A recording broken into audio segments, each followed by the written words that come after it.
Hello and welcome to my home here in sunny South Florida. Of course, it's evening time, but wanted to create a video for you about something I learned in the middle of the night watching ESPN. And that is with the game of poker.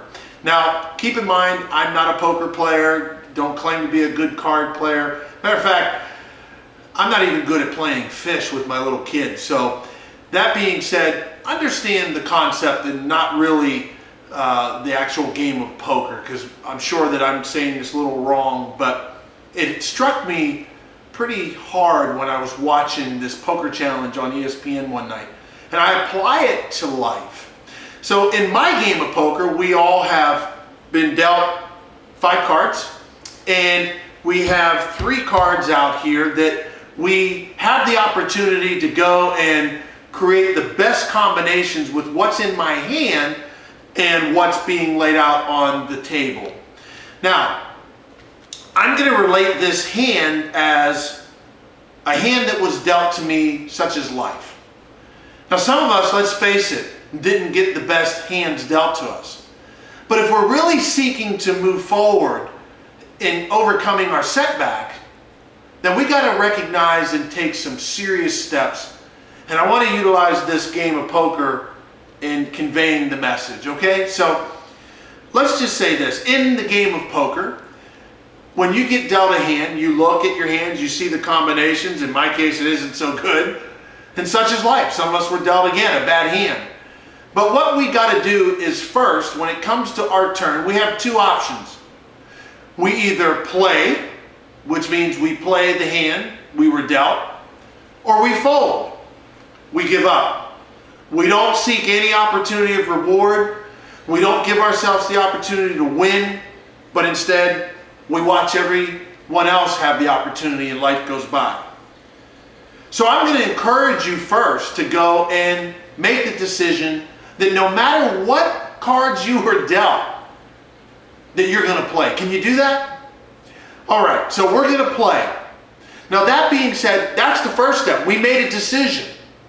And whatever we focus on, make that decision now is let's win. Let's get past our setbacks. And that's what I'm going to encourage you. It's time for you to get past your setback. In doing so, we got to identify what cards in my hand, what combinations work, and what combinations don't work.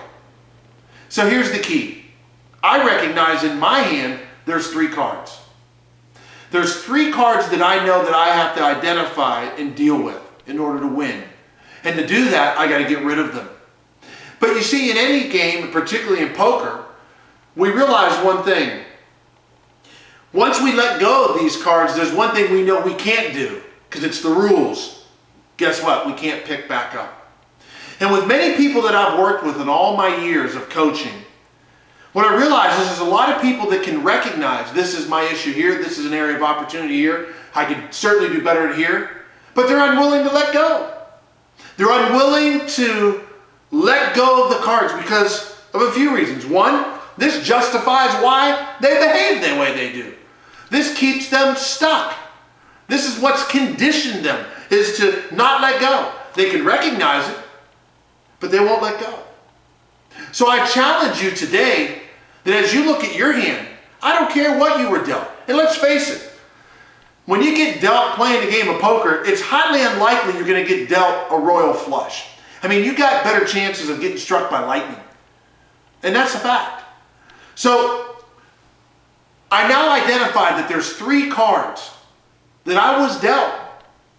Or maybe even I made poor decisions, or there's an area that I just neglected, and now it's become a problem. The combinations don't work.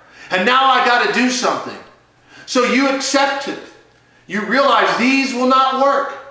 Maybe I'm lazy, maybe I'm bitter, maybe I got this issue. You fill in whatever it is and let go. The second reason why people won't let go is because guess what? They don't like to be naked.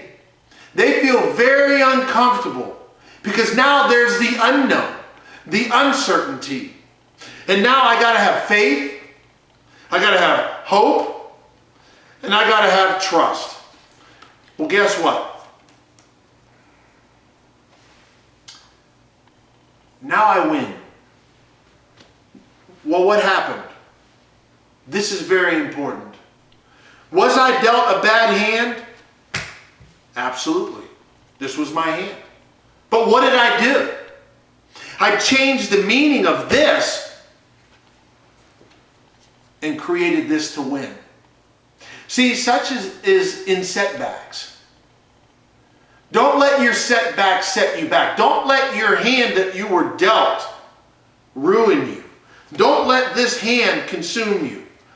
Guess what? All it took for me to win was really making a decision to start the process.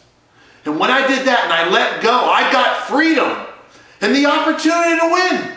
And guess what? I picked up 3 aces. I win the hand. The question is this: are you willing to overcome your setbacks? Are you willing to let go? And are you willing to take the chance and pick up to have faith, hope, and trust? I'm Rick Ruperto, your executive coach with the 180 Revolution. I hope you found this video very, very important for your growth in overcoming your setback. God bless.